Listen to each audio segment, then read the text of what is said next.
pública libres, pues el 80% de esos puestos de trabajo se reservan para mutilados, excombatientes, excautivos y personas de la familia de las víctimas de la guerra. Pero eso se presupone, en ese caso además, también es de las víctimas de lo que llamamos el régimen de la barbarie roja, ¿no? Ahí se hace una política de reparación, por decirlo así, solo para unos, con el dinero de todos y en muchos casos con el dinero que les cogieron a muchos republicanos que fueron juzgados. En algunos casos había gente que tenía muchos bienes, pero fueron juzgados incluso después de muertos, y sus multas a veces coincidían,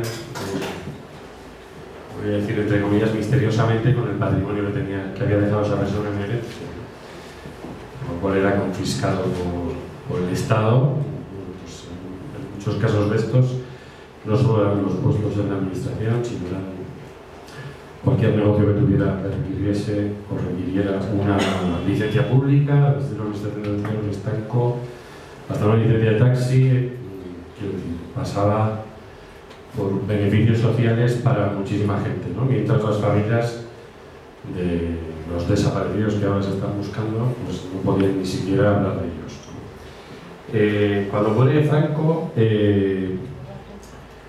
la élite política elige la palabra transición, ¿no? Que ahí es donde yo creo que es el gran truco del cambio político, ¿no? Elige la palabra transición, acción y efecto de pasar de un modo de ser o estar a otro distinto, pero realmente este país no pasa de un modo de ser o estar a otro distinto. Hay un sector social que no lo necesitaba, porque digamos que ya necesitaba, o ya llevaba la democracia en la cabeza, y no tuvo que hacer una transición, pero quienes tuvieron que hacerla de verdad fueron los que no la tenían, ¿no? Y no se utiliza la palabra recuperación, ¿no? Cuando en los años 30 en España se celebraron elecciones generales con sufragio universal masculino y femenino, gobernando partidos de izquierda y partidos de derecha, que lo que es formalmente una democracia, ya habíamos transitado por ella, ¿no? Pues todo ese trabajo que se hace, es decir, el lenguaje evidentemente no es nada inocente, pero que se diseña desde las élites no solo políticas, sino académicas, desde lo que antes ya había sido un trabajo de un politólogo que tiene todo su archivo ahora en la Fundación Juan Marc, con José Lid, que desde las universidades norteamericanas se dedicó a construir la idea de que el franquismo era otra cosa, no era una dictadura, era un régimen autoritario, pero que realmente era de andar por una dictadura, andar por casa, ¿no? Sin represión. Eso permite utilizar esa palabra y no mirar hacia el pasado.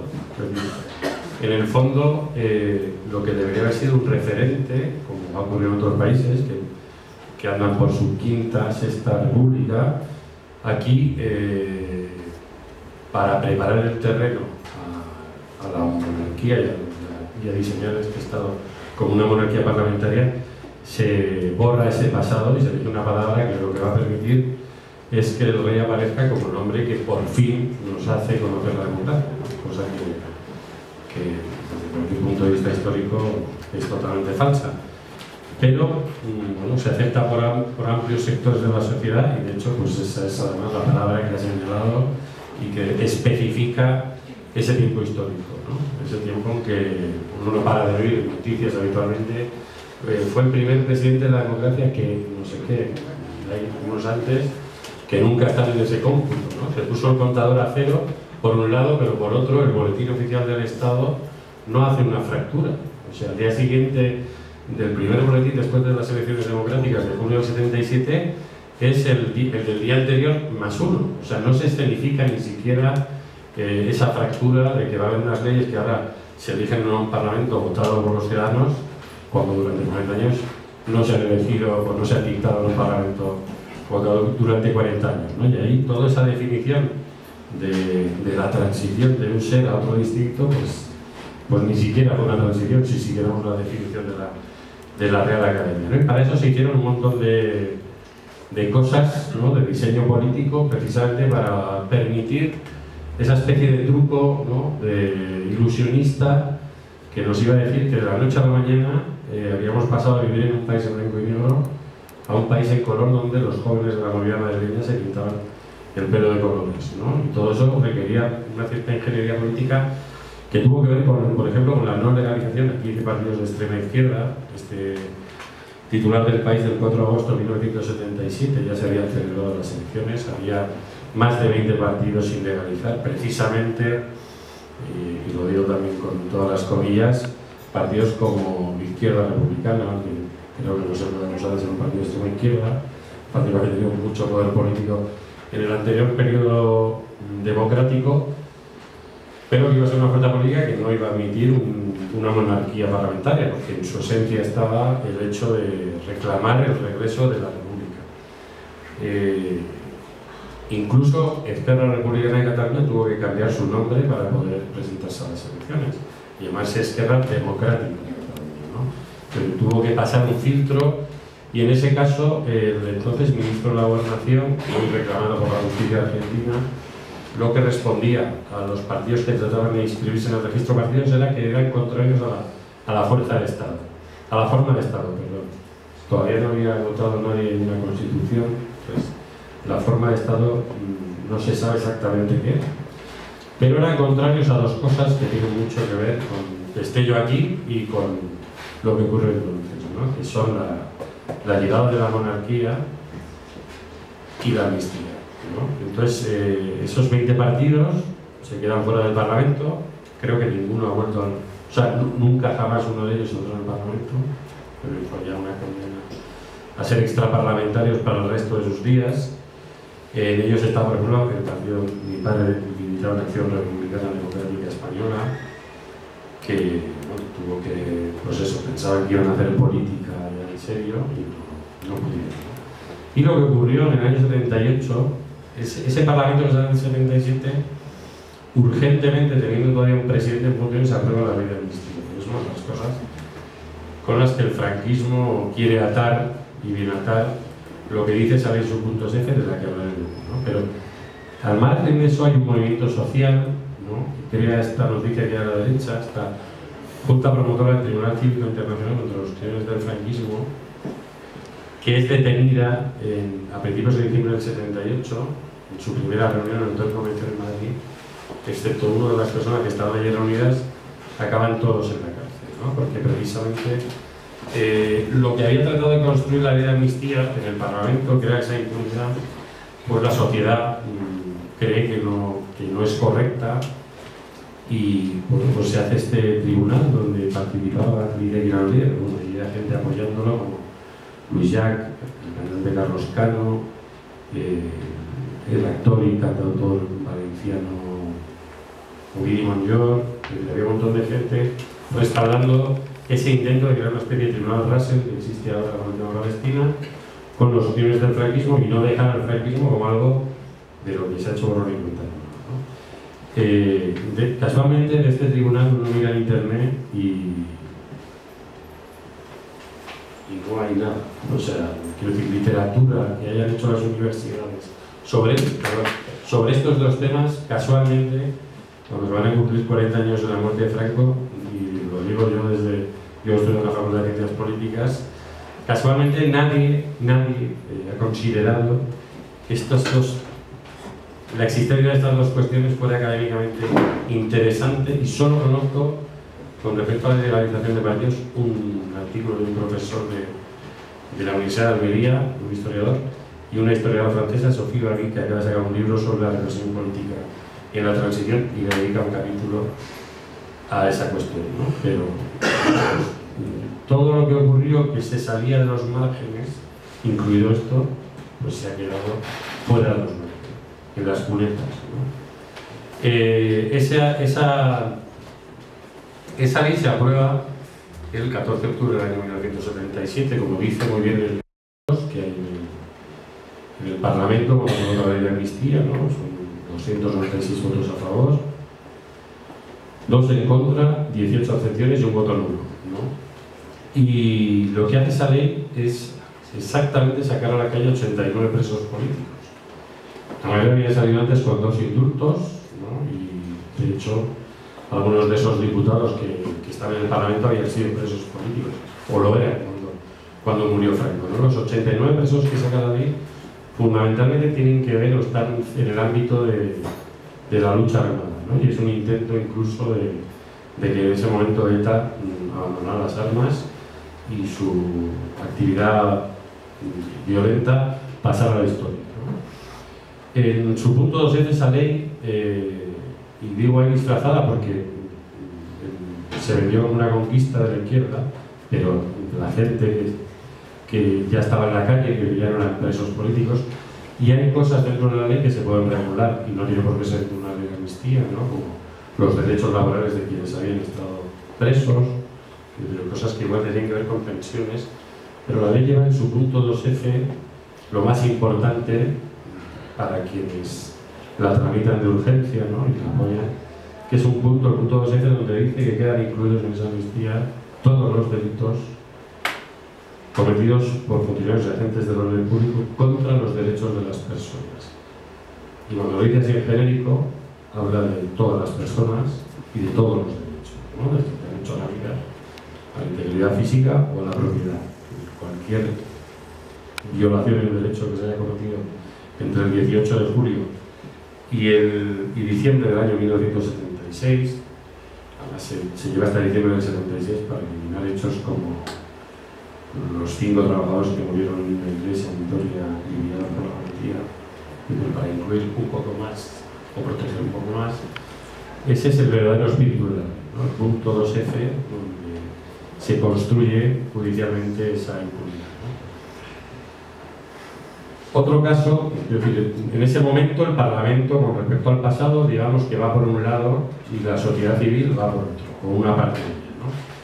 Este caso es una exhumación que hubo en Aranjuez, de una fosa donde había más de 200 personas, en enero del año 78. Yo casualmente vivía allí, viví 3 años en Aranjuez, era pequeñito y no me enteré de eso, pero como esas dos fotografías que se ven en blanco y negro y color, que son en La Rioja, donde los familiares, sin ninguna técnica científica, pues, fueron a buscar a sus seres queridos para enterrarlos en un cementerio, ¿no? Algo, pues, muchos, vamos, conozco algunos casos, y la gente, digamos, grandes defensores o defensoras de los derechos humanos que ni siquiera los habían leído, ¿no? Pero eso explica cuán humanos son esos derechos, que para defenderlos no hace falta ni saber leer, ¿no?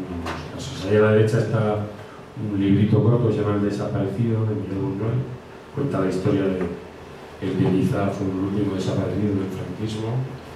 Cipriano Martos, un trabajador de la construcción, militante del FRA, que fue detenido en septiembre de 1973 en Reus, obligado a beberse los cócteles Molotov y molido a palos por la policía, y su cuerpo no se entregó a su familia para poder enterrarlo, y ahora la familia está pensando en personarse en la causa que hay abierta en Argentina con refugios, ¿no? Este movimiento de gente, bueno, natural, como se ha dado en otras democracias, en otras democracias que han sucedido dictaduras con violaciones de derechos humanos, fue creciendo. En el caso de La Rioja se extendió mucho a la Ribera de Navarra, aparte de Soria. Empezó a haber un movimiento social. En Palencia hubo una mujer que regresó del exilio a sumar a su padre, regresó de Bruselas, y además de su padre sumó a 276 personas, que hubo un cierto movimiento sin apoyo político y que de alguna manera se paralizó este día, ¿no? El 23 de febrero del 81. Bueno, nosotros hemos entrevistado a muchos familiares de desaparecidos y nos cuentan, nos han contado cómo ese día se llamaban por teléfono para despedirse, ¿no? Porque igual, vamos a decirlo así, como que habían asomado la patita por el proceso de democratización, y bueno, lo vieron exactamente con una repetición del 18 de julio del 76. El grito de Tejero, de quieto todo el mundo, pues, tenía un mensaje envenenado porque iba dirigido a todo el mundo, y en especial a quienes habían conocido durante 40 años el miedo, tenían muy ejercitado ese músculo y percibieron en ese momento lo que se podía venir encima, ¿no? De hecho, esa portada del diario Levante dice: fracasó el golpe, y es El País con la Constitución, que se refiere al periódico, entiendo yo, porque va en mayúscula país, hay quienes estaban con la Constitución y quienes no, pero el fracaso del golpe yo creo que es bastante relativizable, ¿no? De hecho, cada vez que se repetían esas imágenes de Tejero, se estaba reforzando ese efecto del miedo, ¿no? Y sería interesante poder averiguar si no se hubieran grabado esas imágenes en el Congreso, posiblemente nuestra transición hubiera sido muy distinta, ¿no? Pero se machacó una repetición de lo que representaba un guardia civil en la sede de la soberanía nacional con una pistola gritando que todo el mundo, que todo el mundo o, adiós, no hay en la mano. Pues esa repetición tenía un efecto, ¿no?, paralizador de muchas cosas, y en concreto ese movimiento que había por los derechos humanos vinculados a las violaciones de derechos de la dictadura prácticamente se paralizó, ¿no? Quedó suspendido en el tiempo. Y así se construyó unas cámaras, en el caso del Congreso y del Senado, que se dedicaron a mirar lejos a otros países que habían tenido procesos como el nuestro, mientras, bueno, dejaban que lo que habían barrido debajo de la alfombra siguiera ahí, ¿no?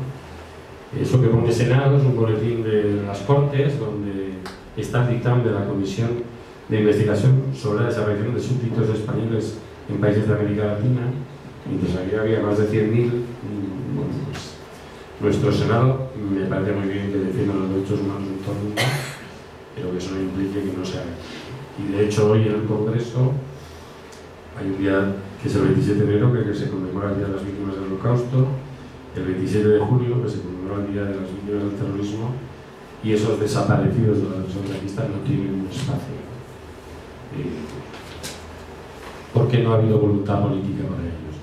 Eso ha creado situaciones como esta, que son, bueno, pues, son efectos de esa transición que no afrontó o no se enfrentó a esa élite, de todos los organismos que la rodeaban, ¿no? Estas son dos exposiciones, es la misma exposición en Estados Unidos en el año 2007 y en el Instituto Cervantes aquí en la que acabamos de Madrid, un año después. Los catálogos de todos los dos son exactamente igual. Lo que los diferencia es que en uno aparece la palabra fascismo, que es en el de Estados Unidos, y en el español no. Entonces, todavía hoy no se puede decir o llamar a las cosas por su nombre, ¿no? Precisamente esa cesión de espacio en el lenguaje, que tiene que ver con el uso de la palabra transición y no la palabra recuperación, ha conllevado muchas cosas más, ¿no? Que el uso de la palabra libertad pues lo hagan en internet o gente que no hizo nada por esa libertad, ¿no? Es decir, que ha sido un retroceso que impide llamar a las cosas por su nombre. Entonces, si una sociedad no es capaz de enunciar lo que le ha ocurrido, ¿cómo va a ser capaz de denunciar lo que le ha ocurrido, ¿no? Entonces, y todo eso quedó ahí enterrado. O el libro que a la derecha de un fotógrafo, Clemente Bernat, Desvelados, es un libro de un fotógrafo que ha estado años trabajando en las cosas, y una de las editoriales de fotografía más importantes de este país, que hoy cumple 20 años, viene una página precisamente en el país, La Fábrica, lo censuró justo cuando iba a entrar en imprenta por uno de los textos, que luego están publicados por el propio fotógrafo, que le dijeron que quitaba uno de los textos o no se imprimía el libro, y entonces se llevó, les pagó por el diseño y se lo imprimió a él, ¿no? Pero eso es impensable, incluso la falta de respeto al trabajo de un artista que no está ofendiendo a nadie, es decir, que está reflejando una realidad, y es impensable en una democracia, ¿no? Que alguien quiera dirigir la mirada con que un artista quiere interpretar un fenómeno social, ¿no? Y forma parte de una cultura democrática. Es decir, que en otros países, yo conozco el caso, por ejemplo, de Austria, donde ha gobernado la extrema derecha de Biden, pero jamás a un artista desde el gobierno se le hubiera impuesto cómo tiene que mirar a la realidad, ¿no? Porque hasta bajo un gobierno de ese perfil político hubiera sido un escándalo. Aquí es muy habitual, desgraciadamente, ¿no? No sabemos cuántos guiones de historias han llegado a nuestro Ministerio de Cultura durante 40 años, y por rozar temas que podían considerarse molestos nunca han sido admitidos por el Ministerio de Cultura, porque gestiona las ayudas a la cinematografía, ¿no? Y paralelamente a eso se ha hablado un discurso que dice que cada vez que hay una nueva película sobre las rebeldes, otra película sobre la guerra civil. Por eso el escritor Isaac Rosa hizo una novela que se llamaba Otra maldita novela sobre la guerra civil, ¿no? Lo real es que en la producción cinematográfica española, entre 1978 y el año 2007, solo el 1,7 de las películas que se han hecho rozan esta temática que tiene que ver con ese pasado, ¿no? Digamos entre 1931 y 1978. Y es muy curioso cómo ese discurso, que es artificial, porque no se sostiene en hechos, sino que está emitido y producido desde algún lugar del poder, ¿no? Pues no se usa cuando un director de cine español vuelve a hacer una comedia de jovencitos veinteañeros que viven en áticos de 400 metros cuadrados, donde no les ves trabajar en toda la película, que viven así como por el arte, ¿no? Y que tienen exclusivamente preocupaciones sentimentales, ¿no? Que me parecen bien, pero de esas sí se han hecho 7.000, ¿no? Y jamás he oído yo que a un director le pregunten por qué dirige otra comedia chorra. En cambio, a Benito Zambrano, cuando estrenó La voz dormida en el Festival de San Sebastián, y por eso es el dato de las películas que se han producido, en cuanto se proyectó la película y empezó la rueda de prensa, la primera pregunta, fue esa. Y él, como sabía que se iba a preguntar, se había consultado a la Academia de Cine para que le dieran los datos, ¿no?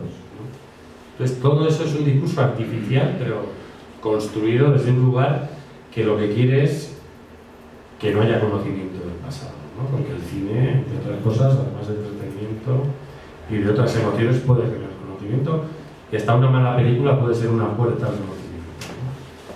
Y de hecho ahora Almodóvar va a hacer una película que tiene que ver con las fosas de la guerra, y a mí me da un poco de miedo por cómo lo trate, pero por otra parte va a tener una relevancia internacional el tema que va a ser muy interesante, ¿no? Ojalá las dos cosas sean positivas, ¿no?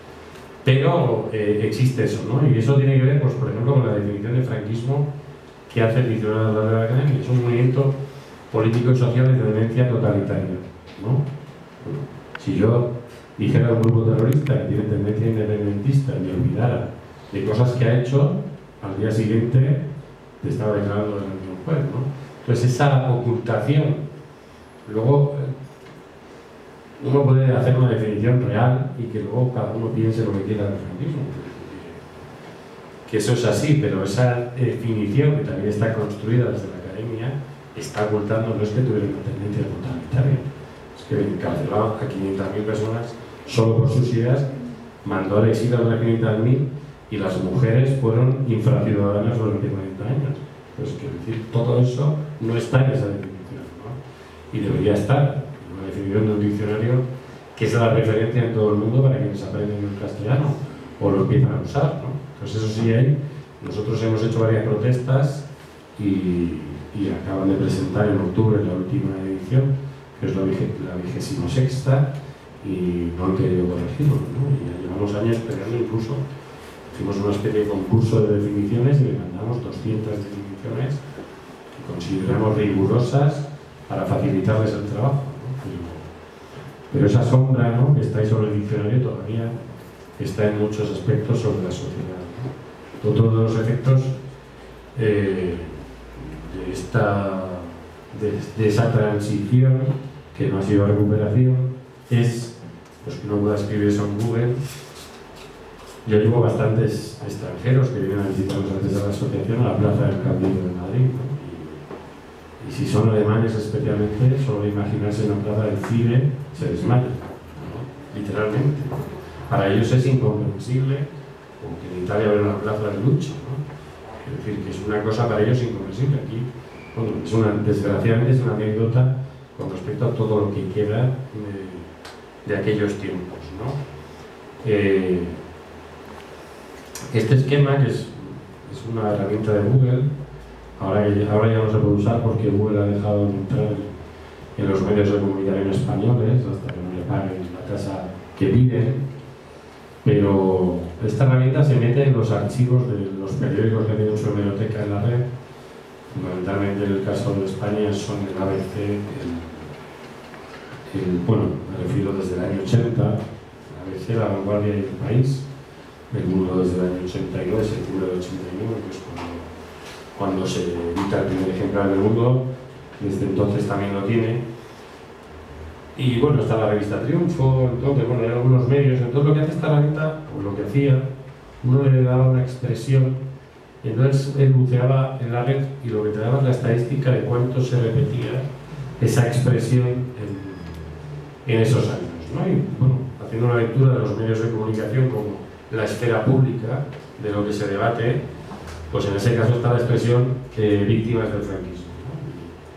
Y bueno, la gráfica, todo eso que está en blanco es tiempo en el que, bueno, pues ya vemos que hay años que ni se han, o sea, no han aparecido mencionadas en ninguno de esos medios, o sea, es la inexistencia. Uy, perdón. Entonces, este gráfico además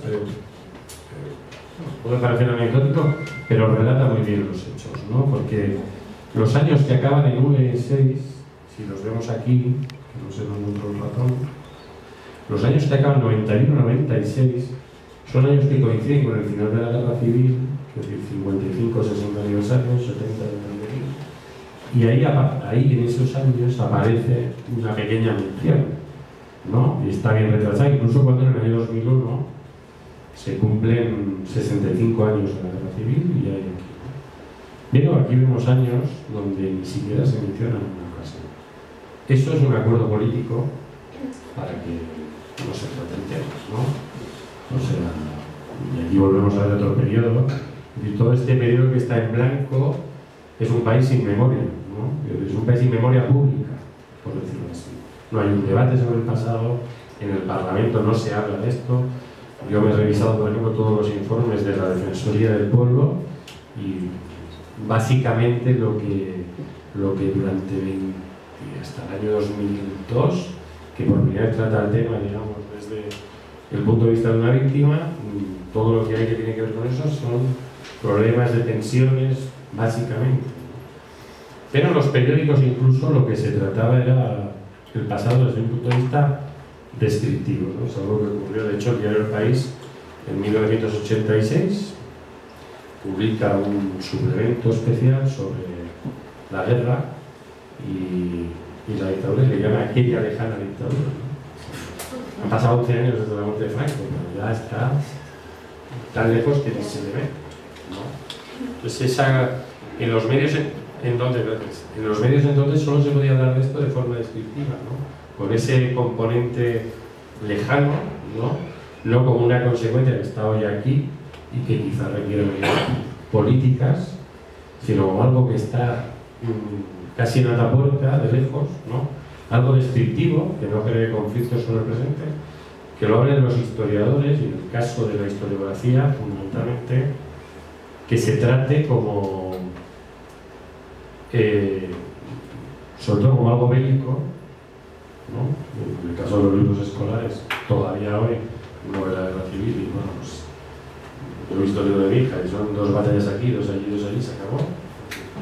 Como si solo hubiera batallas, los ejércitos, otra cosa de ejércitos. Y esta es, digamos, la versión dominante. Esto ocurre durante un estado, por decirlo así, de consenso, ¿no?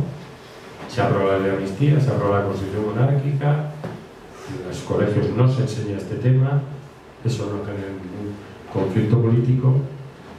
Y lo que ocurre en el año 2000, nosotros hicimos la primera exhumación en el año 2000, en el año 2002 hicimos un campo internacional de trabajo y llevamos el caso de los desaparecidos a Naciones Unidas. Quiero decir, ahí hay un punto de inflexión.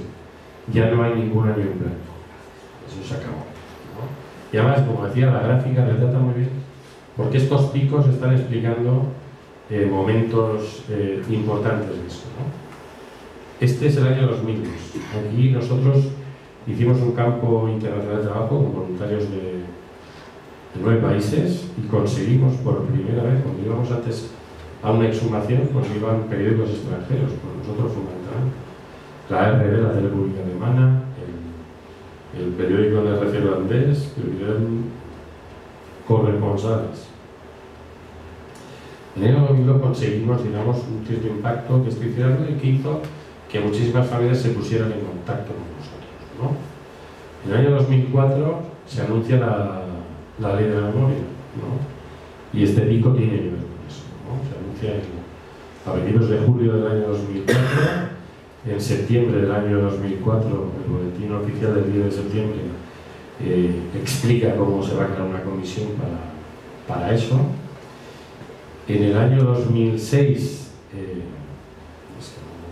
se produce, pero bueno, está ahí el pico, a la derecha del 2005 se produce el primer debate sobre la ley de la memoria y el Parlamento español lo declara año de la memoria, pero algo muy sorprendente, hace la declaración en julio del 2006, cuando ya ha pasado más de la mitad del año, no sé, una declaración sobrevenida, por decirlo así, porque había cierto debate y mucho ruido en la prensa extranjera y no quedaba remedio de hacer algo, y bueno, a alguien se le ocurriría eso del año de la memoria, que no tenía más significado que esa declaración, ¿no? En el año 2008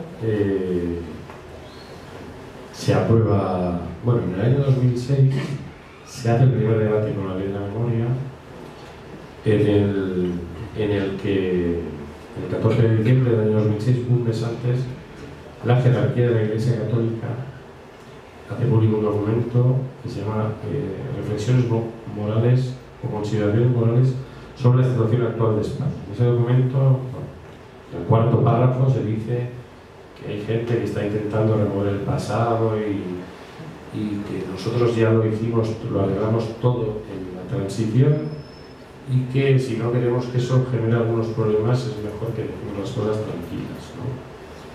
Esa misma Iglesia, esa misma jerarquía católica que le dedica cada día una misa al dictador Francisco Franco en el Rey de los Caídos, un mes después de hacer ese documento donde dice el pasado dejémoslo quieto, un mes después anuncia la beatificación de 492 mártires de la Católica. Yo mi respeto a que la Iglesia beatifique a quien considere oportuno. Lo que me parece un ejercicio de doble moral es que haya miles de familias que están buscando a un abuelo, a un padre, y que cuando quieren que se conozcan los burros y saber dónde están, pues digan que eso no debe ser, ¿no? Pero bueno, era la forma de la jerarquía católica de influir. Eso lo hizo 20 días antes del primer debate parlamentario, que era su forma de entrar en ese debate, ¿no? Y de hecho las beatificaciones también formaba parte de ese mismo debate. Lo que había sido hasta entonces la estrategia del gobierno, y es muy claro con esta serie de fotos, es decir, cuando uno quiere esconder un secreto, tiene varias posibilidades, ¿no? Una es aparentar que no existe, ¿no? Bueno, las cosas no existen.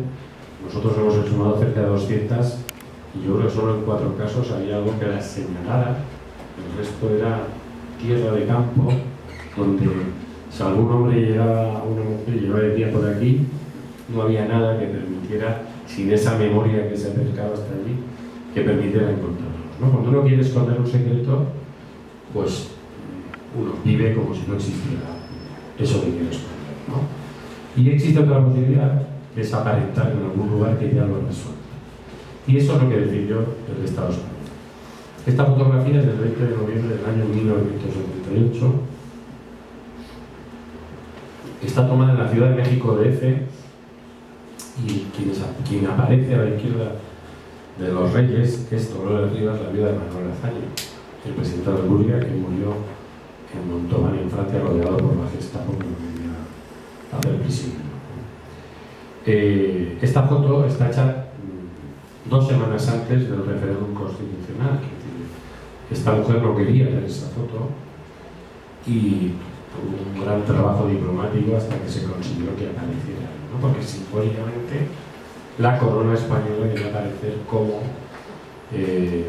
la institución que estaba uniendo a las dos Españas, ¿no? Y entonces el rey iba a ser el rey de las dos Españas. Como la cosa de vivir bien, Calvo Sotelo, que solo fue presidente de 18 meses, tuvo tiempo para viajar a México y repetir esa imagen. Como no había un cambio en la estrategia, Felipe González también tuvo tiempo para ir a México y repetir esa imagen. Como Aznar ya no vivía la vida de Azaña cuando él llegó a la presidencia del gobierno en las elecciones de marzo de 1996, Pues lo que hizo Aznar fue visitar a los niños de la guerra en Moscú, con los que vemos que no tienen ningún problema, sino que se lo pasa muy bien, ¿no? Cosa que es totalmente inversa cuando está dentro del territorio español. Lo mismo hizo el actual rey de Moscú en el año 2002. Esto Felipe González con el exilio de los niños de la guerra en Moscú en el año 91. Esto es una inauguración de una exposición en el Retiro, una exposición que hubo sobre el exilio. Y bueno, aquí vemos a Alfonso Lerra, Juan Carlos Borbón, la entonces ministra de Cultura y Educación, Pilar del Castillo, y Virgilio Zapatero. La imagen, si uno la interpreta, tiene varias cosas muy curiosas, ¿no? Por un lado, yo he hecho una captura de la página de la agencia EFE y es muy curioso ver dónde está el corte de la bandera, ¿no? Simplemente para explicar que no veamos que el rey está a la bandera republicana, ¿no? Es un detalle. Pero la ministra de Cultura y Educación, Pilar del Castillo, esta fotografía es del 17 de septiembre del año 2002. En los años 2000, 2001 y 2002 financió la Fundación Francisco Franco. Algo que sería impensable en cualquier país que tenga una dictadura, cualquier país democrático, no solo que se le financiara, sino que existiera una fundación cuyo objetivo principal es ensalzar la figura de un hombre que impidió que aquí hubiera una democracia durante 40 años. Pues este ministerio fue bastante polémico. Durante 3 años entregó dinero de la administración española a esa fundación. El tema es el mismo, estamos hablando del exilio, ¿no? Bueno, estamos mirando hacia afuera, ¿no? Nunca hacia adentro. El problema está resuelto y no tenemos ningún conflicto. Podemos ir a inaugurar una exposición del exilio, pero siempre, nunca es el tema, nunca son las cárceles de aquí, nunca son los campos de concentración de aquí, nunca son los desaparecidos de aquí. Esta misma foto está tomada en Moscú en el año 2004 con Zapatero, en ese mismo ritual repetido prácticamente por todos los presidentes del gobierno, menos Suárez, que no fue un presidente viajero, y Rajoy, que también viaja bastante poco. Pero mientras esta gente estaba activa, esto formaba parte de ese ritual, ¿no? De enviar el mensaje afuera y adentro, ¿no? De que existía un problema con eso, ¿no? Incluso Zapatero, en mayo del año 2005, visitó el campo de concentración de Mauthausen, donde hubo casi 14.000 republicanos españoles deportados, en algo que debería ser normal, pero ese campo es curioso porque está lleno de monumentos de todas las nacionalidades que llegaron allí.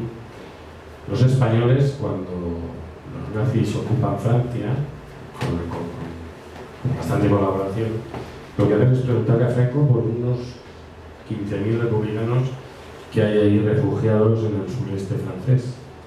Y lo que hace Franco es decir que no son españoles, por lo tanto que no tiene nada que ver con ellos y que hagan lo que consideran oportuno. Esa es la razón por la que los españoles en los campos nazis llevaban el triángulo de la S de los apátridas, ¿no? Muchos de ellos murieron. Hoy en el año 2015, antes de ayer se conmemoró la liberación de Auschwitz, ¿no? Y ese día del Holocausto. En mayo se van a conmemorar, y va a haber bastantes actos potentes, los 70 años de la liberación de Mauthausen. Todos los países, todas las nacionalidades tienen un monumento financiado por sus gobiernos, salvo un país. Y ya sabemos cuál es, no hace falta que lo explique. Eso tiene que ver también con la enseñanza, ¿no? Esta encuesta del país tiene años, pero ese porcentaje que dice que 36% de los encuestados señala que no le explicaron en el colegio. Bueno, en el colegio se explica y además se enseña. Ya no es que no me expliquen, sino que no me enseñan lo que ocurrió en España en 1936 y sus consecuencias, ¿no? Eso es una política de Estado. Aunque en el terreno autonómico y de conocimiento del medio, pues las comunidades autónomas tienen ciertas competencias, ¿no?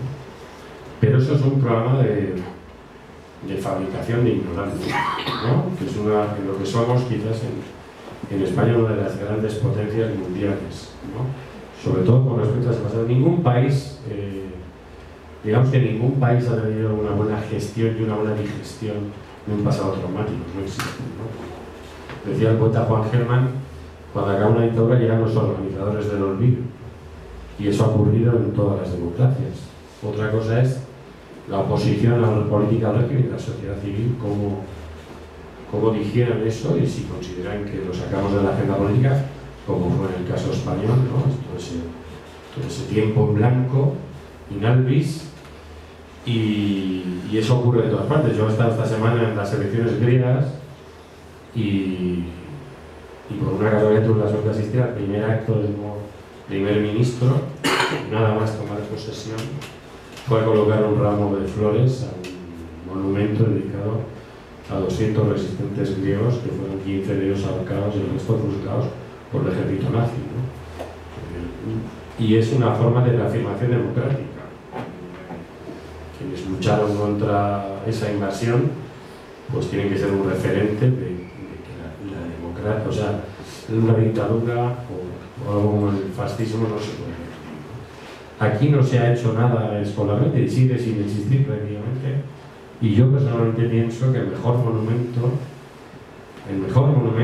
a quienes lucharon contra la dictadura porque quieren regresar a la libertad es un libro de texto.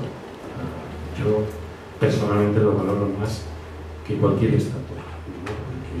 Porque el hecho de incorporar eso a la cultura política de los nuevos ciudadanos es lo mejor que se puede hacer de algún modo con ese pasado, ¿no? Tiene que servir para muchas cosas, pero solo para fortalecer la democracia, ¿no? Y aquí todavía yo conozco profesores que por una cuestión voluntaria, digamos, consideran que ese periodo es importante y digamos que le dan cierto énfasis. Pero la Guerra Civil Española es uno de los acontecimientos históricos que más literatura ha generado en todo el mundo, entre otras cosas porque los brigadistas internacionales que vinieron allí de decenas de nacionalidades luego sembraron, digamos, en la cultura política de sus países, han tenido mucha importancia. Todos los países casi europeos, muchos de los que lucharon allí fueron luego los héroes resistentes contra el nazismo, ¿no? En Noruega, por ejemplo, hace poco nosotros hemos hecho las últimas exhumaciones de la Soviet con la ayuda de un sindicato noruego, y hace una semana en aquella tocha hemos estado reunidos con ellos, y algunos de los líderes de la resistencia noruega habían estado antes en la Guerra Civil Española, habían pasado por aquí, ¿no? Entonces todo ese borrado, ¿no?, del pasado, en el fondo es un secuestro de la historia, porque los ciudadanos, todos, pero mi hija tiene derecho a conocer la historia, a que el Estado le cuente en qué país vive y de dónde viene ese país. Y aquí ha sido una política de Estado precisamente no contarlo, porque así nos ahorramos una serie de cosas que evidentemente benefician a una élite, ¿no? Que es, por ejemplo, que no se sepa que aquí hubo una democracia antes. Mi hija en el año 2008 estudiaba quinto de primaria y un día estaba leyendo su libro de conocimiento del medio, y en el año 2008, yo con que era una cifra redonda, y de repente me acerco a ver un párrafo y en su libro de conocimiento del medio está hablando de las instituciones, habla del Parlamento, y en un párrafo dice: las primeras elecciones democráticas se celebraron en España hace más o menos 75 años, ¿no?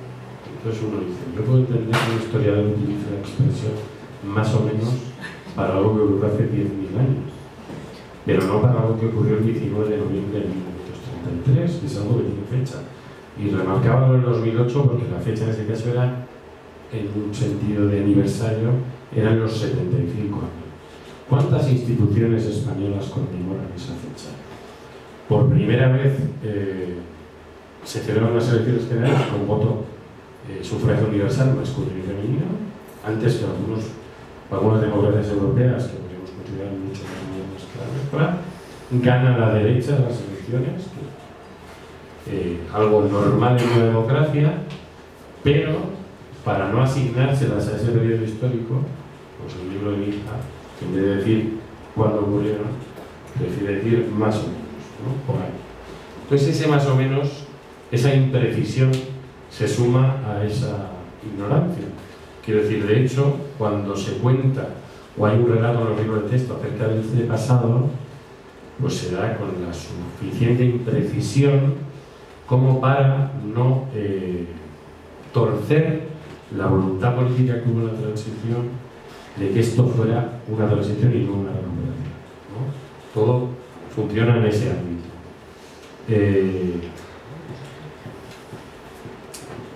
Digamos que en estos años en los que no aparecen en blanco hay un movimiento social que se ha ocupado y preocupado de acabar con esa amnesia, ¿no? Amnesia voluntaria en este caso, no era una amnesia por un golpe, aunque hubo un golpe también, hay que decirlo, pero era una amnesia desde la política voluntaria y sobre todo para mí con lo inhumano que es que un Estado, aquí vemos a un hombre en esa fotografía a la derecha que está echando un clavel en la fosa donde está su padre, ¿no? Para mí es incomprensible que un Estado democrático, independientemente de su ideología, no ayude a nadie a hacer algo así. Hasta tal punto que recientemente hemos sabido que el Ministerio de Defensa ayuda a las familias de los miembros de la División Azul a repatriar sus cuerpos. Y a mí me parece bien que lo haga. Otra cosa es la que yo piense de qué papel ha tenido la División Azul en su historia. Me parece mal cuando no hace nada dentro o financia exhumaciones en Bosnia a través del Ministerio de Asuntos Exteriores, que nos vuelve a no hacer nada dentro. Estamos jugando. Los visionarios es como la explosión del exilio. Sigue siendo que salgo fuera a hacer cosas, pero aquí me callo y no hago nada, ¿no? Y en ese sentido, ese dibujo de Castelar, que se acaba de conmemorar un aniversario de los 60 años de su muerte en Buenos Aires, bueno, explica muy bien, ahí se están enterrando cuerpos. Este dibujo está hecho en el año 1937, como parte de una serie que se llama Galicia Noche y Cristina Galicia, y representa muy bien lo que tiene que ver con este universo de, digamos, actuar o mirar al pasado desde una perspectiva de los derechos humanos, ¿no? Ahí no se ve bien en la imagen, pero a la derecha aquí se ven unos crucifijos que están haciendo una fosa lejos de un cementerio, ¿no? Que son los lugares donde nosotros habitualmente las buscamos, y debajo hay una leyenda en gallego, que no se puede leer tan pequeña, pero que dice: no entierran cadáveres, entierran semillas, ¿no? Entonces, desgraciadamente, la cultura de los derechos humanos se hace sobre las violaciones de derechos humanos. El ser humano es así de estúpido, ¿no? Por decirlo así, incapaz de anticiparse a eso, y se pone una venda delante de los ojos y tienen que ocurrir tragedias así para que se construyan esos derechos, ¿no? Y en ese sentido el trabajo que nosotros hacemos, yo creo que hay una función reparadora, ¿no? Que tiene que ver con ese señor que tiene que entregar los restos de su padre identificados en Aranda de Duero. Esa foto está hecha en Montes la 20 de Burgos, en la Andaya. Pero el día que recibió los restos de su padre identificados, él cogió a un voluntario que había estado en la exhumación, le agarró el brazo y le dijo que ya se podía morir tranquilo, ¿no? Toda una declaración de principios y toda una declaración política que alguien tenga que esperar a que le toque la lotería en un grupo de voluntarios o un sindicato noruego, o la última cosa que nosotros vamos a tener de ayuda, que es un premio, nos ha dado un premio con una cuantía económica bastante potente, nos ha dado una fundación norteamericana que tenía que venir de miles de kilómetros, algo que debería surgir de las instituciones por pura humanidad, o sea, no por ideología, por pura humanidad, ¿no? Y estamos en un nivel donde algo que debe ser prepartidista, no digo que no político, porque evidentemente ese clavel tiene una lectura política, o esa frase de morirse tranquilo tiene una clara lectura política, bueno, de algo prepartidista que no debería depender del cambio político que tenga alguien en un bolsillo, pero es algo que ni siquiera se ha construido en 40 años como algo que debe hacer el Estado independientemente de quién ocupe su gobierno, ¿no? Y eso es lo que ocurre. Y este dibujo, que tiene que ver con lo que hablaba antes, ¿no? Es de la misma serie de Castelar del año 37. En él se ve un hombre muerto, los niños que le miran muy tristes, y debajo una leyenda que dice la última lección del maestro, ¿no? Y la última lección del maestro es enseñar su muerte, lo que está haciendo ahí, ¿no? Entonces eso tiene que ver con el trabajo que nosotros hacemos en las exhumaciones, ¿no? Cada hombre, cada mujer que aparece en una fosa, con lo que rescatamos de su historia, con los signos de violencia que tiene, con el informe que hacen los arqueólogos y los forenses, digamos, se está convirtiendo en un maestro de los derechos humanos, ¿no? Somos, según Amnistía Internacional, el peor país de la Unión Europea en formación de derechos humanos. Yo vengo de una facultad, la Facultad de Ciencias Políticas, en que no hay una sola asignatura de derechos humanos. Algo que no digo que debería ser la primera, pero si no la primera, debería ser la segunda, ¿no? Y no hay ninguna.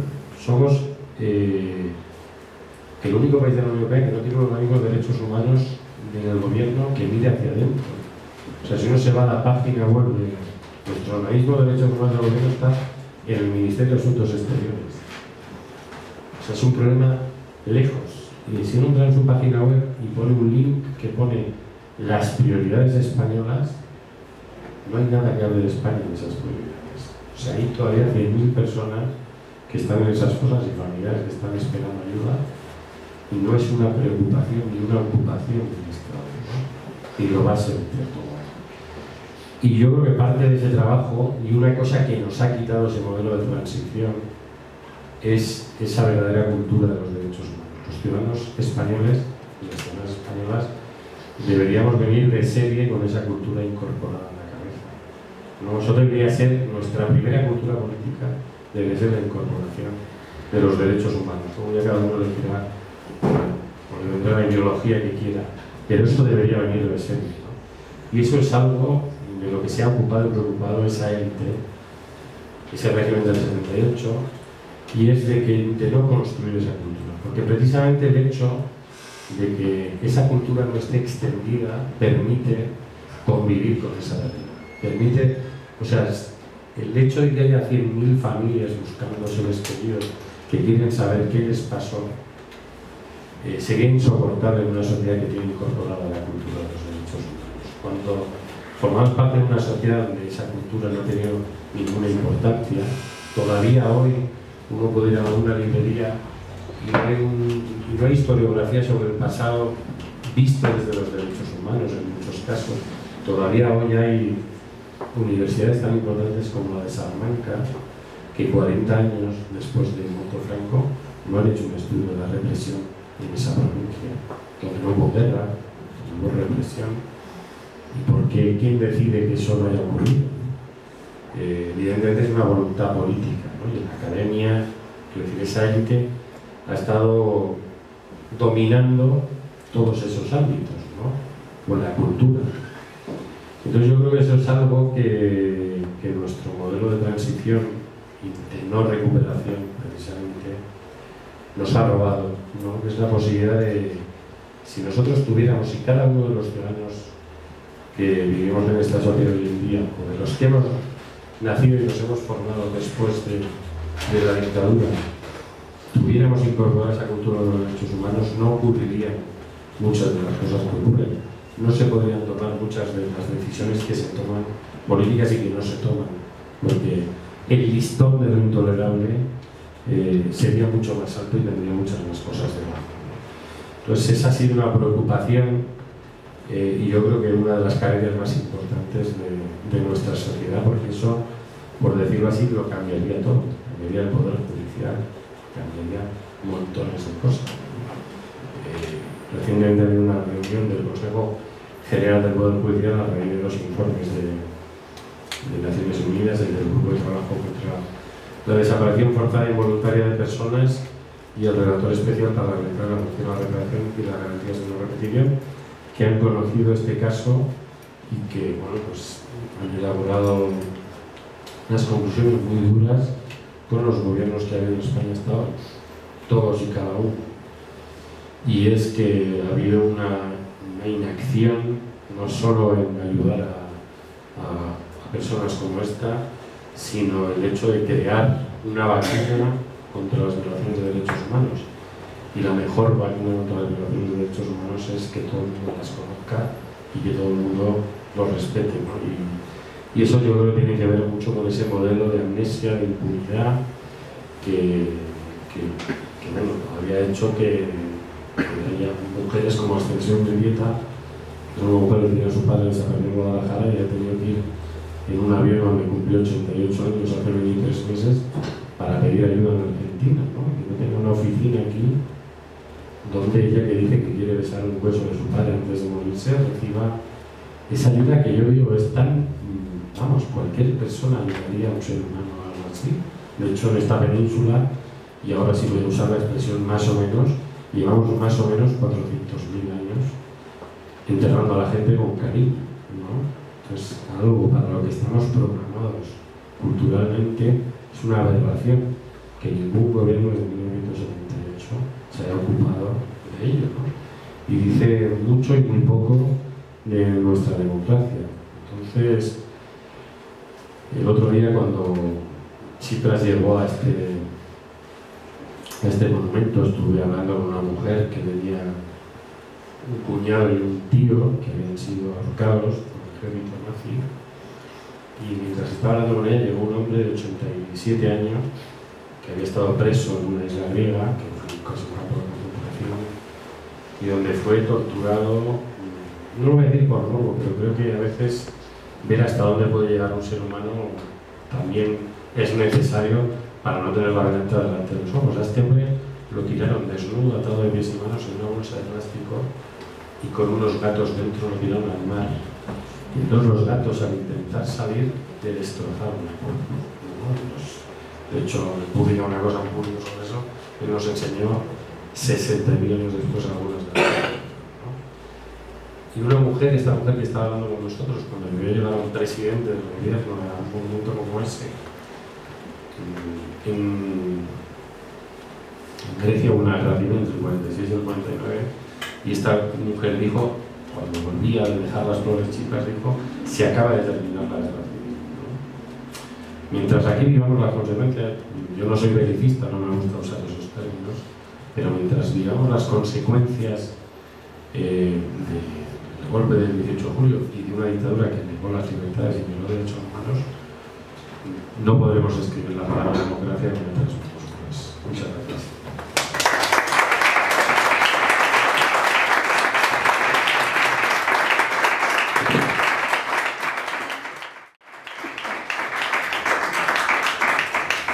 Bueno, antes de pasar al turno de preguntas, me vais a permitir, voy a añadir algunos datos a los que ha dado Emilia sobre el desconocimiento de los jóvenes. En una encuesta que se hizo en el curso pasado, 2013-2014, atentos a estudiantes de segundo año de magisterio, el 30% no sabía cuántos años estuvo Franco en el poder, el 71% no sabía qué era el proceso 1001, el 19% de estos creían que fue un día en el que fusilaron a 1000 personas de golpe, el 58% no sabía qué era el TOC, el 79,5% no sabe cuándo fueron los últimos asesinatos franquistas en España. El 80% no tenía ni idea de quién era Dolores Ibarruri, José Antonio Primo de Rivera, Negrín o el general Mora. Solamente el 4,5% sabía quién era Marcelino Camacho. Estamos hablando de estudiantes de segundo de magisterio. Este desconocimiento, como antes ha apuntado Emilio, el libro de texto de su crío, viene creado desde la transición. No se quiere que los jóvenes sepan lo que pasó antes del año 1978. Y esto, por eso cada vez yo como historiador, cada vez que hablan de la modélica transición, perdonadme la expresión, se me ponen los pelos como escarpias. Porque cuando te encuentras con alumnos de la universidad en estos términos, ves la canallada, porque no se le puede llamar de otra manera, que se ha hecho al conocimiento del pasado a las generaciones posteriores a la nuestra. Yo me acuerdo de una conferencia hace unos 3 años en la Universidad Complutense. Era para alumnos y había muchos alumnos un intercambio, había algunos franceses y anglosajones. Tenían mucha más idea, yo os hablé de mi experiencia como militante en aquel entonces del Partido Comunista en la época de la dictadura franquista. Tenían mucho más conocimiento de lo que había ocurrido en el franquismo y en el periodo de la llamada transición los estudiantes franceses e ingleses que los españoles. De verdad que me quedé alucinado. O sea, era increíble cómo se ha intentado, a partir de estos acuerdos que se dieron, de esta amnesia, de lo que se incluye la amnistía sabéis que viene del término griego amnesia, que quiere decir olvido, ¿no? Se ha hecho. A tenor de esto le quiero hacer una pregunta a Emilio, tenor de este desconocimiento que tiene la gente joven de nuestro pasado más reciente, si en esta labor de la recuperación de la memoria histórica hay participación de gente joven, de gente, digamos, de gente pues a los 20, los 30 años. Bueno, un poquito sí, pero vamos, nosotros, por ejemplo, los que hacen las exhumaciones, en torno a los 30, un poco menos. El equipo que hace las exhumaciones, que es el más activo investigando, tiene en torno a esa edad, ¿no? O sea que sí hay gente. El problema está en un problema escolar. Yo lo he dicho, en España hoy se puede ser licenciado en Historia en algunas universidades y no haber leído un solo libro sobre este periodo. Porque yo me voy encontrando recién licenciados en Historia por ahí, ni un libro, dice, bueno, como un historiador que debe entender desde dónde escribe, desde el año 2015 español, pero que tiene que tener un cierto recorrido para saber, y no ha estudiado ni un solo libro. ¿Qué formación se está dando, ¿no? Entonces yo creo que hay una desconexión, también igual por la forma en que en los libros de texto está contado esto, porque yo alguna vez voy a institutos y hago un pequeño truco, entre comillas, que es meterme en internet, entrar en la página del Ministerio de Cultura donde está la lista de todos los españoles que acabaron en Mauthausen, precisamente. Entonces le pregunto a algún alumno su pueblo, y como lo sé de casi todos los pueblos de España, siempre hay alguno tal, y para él tiene un impacto porque sí conocen más del nazismo, a través del cine, del niño en pijama de rayas, por donde sea que hayan entrado, y pensar que alguien de un pueblo de Ávila acabó en Mauthausen, les vuelve la cabeza al revés. Y luego hablo a veces con los profesores y claro, eso le genera un revuelo a la gente. Yo les doy la página y yo creo también tiene que ver con la desconexión, porque todos tenemos conexión con esta historia. O sea, traemos ADN, venga de donde venga, estamos atravesados por esta historia, ¿no? Entonces el problema es cuando lo que yo he contado en el extranjero parece que se cuenta como si fuera la historia de otro país, ¿no? O sea, como si tú no tuvieras nada que ver con esto. Y en cuanto haces un relato que le hace hacer esas preguntas, yo me acuerdo en el instituto donde yo estudié, donde yo había estudiado bachillerato, estuve hace 2 años hablando de esto, de que la gente no estudia, y de repente un alumno levantó la mano. Mi abuelo estuvo en la cárcel durante la dictadura, pero en mi familia, yo nunca, no lo sabe ninguno de mis amigos que están aquí, porque nos daba vergüenza que se supiera. Entonces, eso produce una conexión inmediata con que yo también estoy, yo por mi familia está en esa historia, ¿no? Ahora mismo cuando venía para aquí estaba chateando con una periodista de la cadena SER que lleva 2 años en México y acaba de descubrir una historia familiar alucinante, ¿no? Igual, entonces de pronto ella ahora me ha escrito para pedirme que le ayude a encontrar argumentos, pero claro, lo que se ha hecho es una especie de desconexión, como que eso hubiera ocurrido, no sé, en algún no lugar donde, que no tiene nada que ver conmigo, ¿no? En cambio, cuando la historia aterriza, tiene nombres y apellidos y tu familia pasó por allí, yo recuerdo. Yo tuve la suerte de tener una profesora que en tercero de BUD nos iba a hacer un trabajo sobre nuestros abuelos. Y había abuelos franquistas, abuelos republicanos, abuelos exiliados, abuelos muertos como el mío. Y unos años después me la encontré y me contó que le dije, no guardarás esos trabajos, ¿no? Me dije 25 años después. Y ahora mucho guardar, pero yo solo digo, a ver si los tienen en algún sitio, ¿no? Me encantaría ver lo que yo escribí entonces. Y me dijo que no, pero me contó que muchos padres llamaron a la dirección del centro, molestos, a ver por qué interés tenía esa profesora en saber de sus historias familiares, esa desconfianza de algo que debería ser natural, que debería ser lo más normal del mundo, ¿no? Entonces, aquí ha habido una desnaturalización del pasado y lo que tenemos que hacer es encontrarnos con él y nosotros, vamos, y de hecho estamos llenos de pasado. Si de algo estamos llenos nosotros es de pasado, pero incluso nosotros hemos tenido muchos conflictos con los historiadores, con algunos, y algunos serios, ¿no? Ya no hablo del revisionismo que se ha despertado también cuando deja de haber años en blanco, sino de historiadores con mucho peso, bueno, que consideran que el pasado es un coto reservado para los historiadores, ¿no? Y para mí, y para cualquier ciudadano, el pasado pertenece a todo el que quiera enterarse, operar en él o investigarlo, ¿no? Recuerdo una señora que me impresionó mucho en un pueblo de Albacete, hablando de una fosa que había ahí en Almansa. ¿Es Albacete, no? Sí. Pues en Almansa había una gran fosa y un acto allí hablando de eso. De allí era precisamente, ¿cómo se llama? Tomás y Valiente, asesinado por ETA. Él había tenido un padre asesinado también.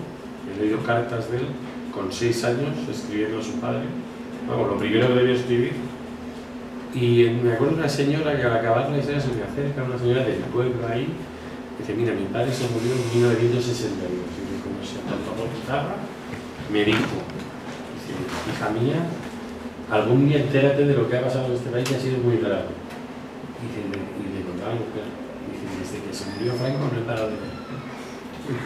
Y empezó a contar cosas que ella y yo dije, no, y dice, no, es que aquí ha habido esa desconexión, ¿no? De que la historia la hacen los sujetos, no es una cosa que ocurre en un mundo paralelo, la han hecho nuestros abuelos, los de todos los que estamos aquí y que estaban allí. Quiero decir, entonces, yo creo que parte de esa cultura es crear esa desconexión, ¿no? Que el relato es una batallita del abuelo. Yo no conocía a mi abuelo paterno, ¿cómo me encantado pasar horas con él oyendo sus batallitas del abuelo, ¿no? Desgraciadamente no tuve esa oportunidad. Pero siempre se ha tratado como eso, la batalla del abuelo, la peliculita del abuelo, siempre como algo, bueno, pues que no tenía importancia, que era otra vez, ¿no? Y la misma canción de la transición, ¿no? Dicen los viejos que en este pueblo no era. ¿Cómo que dicen? ¿Cómo que dicen?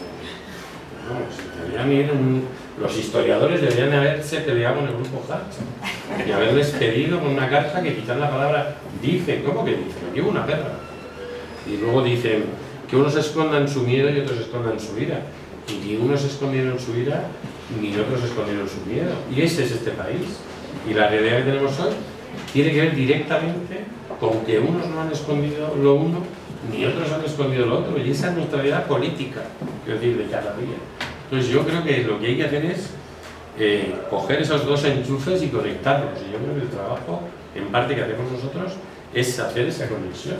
O sea, la historia no que va por allí y yo voy por aquí, no, la historia. Y yo creo que es una cosa que de alguna manera este movimiento social, con toda su diversidad, porque hay de todo, pero que ha hecho un trabajo de... Durante muchos años los historiadores tenían como una obsesión que era contar, ¿no? Una cosa cuantitativa. Vamos a saber cuántos mataron unos y cuántos mataron los otros. Y entonces llega el libro en el 99 de las víctimas de la guerra civil, que es una calculadora donde dice provincia, y bueno, es que a los muertos, en el caso de mi abuelo, también les pasan cosas. Entonces tuvo 64 años, una culera, ahora está enterrado con mi abuelo. Pero no ha habido una...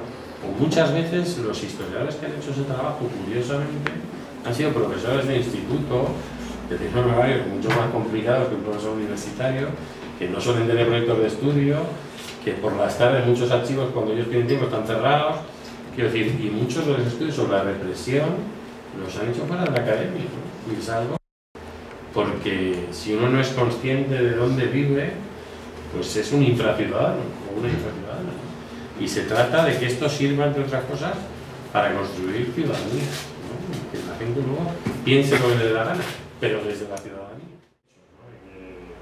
Que aquí está evidente, nosotros hemos tenido... De hecho, cuando Garzón abrió la causa en octubre del año 2008, antes hacer el sumario, digamos, donde se queda competente para investigar, que se hizo público el 17 de octubre de ese año, pero unas semanas antes, a finales de septiembre, él manda una serie de escritos a ayuntamientos pidiendo información y uno le llega a la comunidad visual. A un juez de la Audiencia Nacional no le hace ni el más mínimo caso. O sea, a Madrid le llegó, por ejemplo, y el alcalde Alberto Rayón pidiéndole documentación sobre el tema, y lo que hizo Rayón es mandar documentación sobre el asalto al cuartel de la montaña. En Madrid no había pasado nada más, pero la Iglesia ni le respondió. Y eso, que pasa así con la velocidad de desapercibido, es gravísimo. O sea, es un juez de la Audiencia Nacional. Pero ¿y cómo que no te cuadras delante de lo que te está pidiendo? Como cualquier institución o como cualquier ciudadano, ¿no? Entonces da medida de la independencia del Poder Judicial que tiene la Iglesia Católica, ¿no? A la hora de... Pero sí, yo he hablado, tampoco me he extendido, pero ese informe para mí de esa cosa cínica, ¿no? De no hay que tocar esto, pero yo hace un año y medio lo hicieron en Tarragona, tropecientas beatificaciones, ¿no? Que tiene su forma de operar en el presente, pero es esa doble moral, ¿no? Y la mayoría de las listas de los pueblos que nosotros hemos exhumado las cosas, había siempre por medio un sacerdote. Oye, solamente una cosa. Diciendo a quién o porque era el que sabía escribir, pero había siempre... Solamente una palabrita. Hay un estamento que no estamos tocando y es franquista puro, pero la monarquía. La monarquía se guarda su ropa, que caray, y no lo hemos dicho todavía. Porque si alguien cree que... Yo sí lo he puesto en una foto. Si alguien salpica todas estas cosas, es un señor que está en el balcón del Palacio Real, junto a Franco. Y ahora tenemos al heredero. Va en todo ese lote de... Hablan por de la iglesia, detrás, es verdad. Cuando decimos élite o oligarquía, pero la monarquía también... a quien le toque. Para que hagas una idea a tu respuesta, los franquistas asesinaron a más de 80 sacerdotes, no solamente por 16 a eso lo hayáis no pedido cambiar. Muchísimas gracias. Y el jueves último del mes que viene se explica aquí.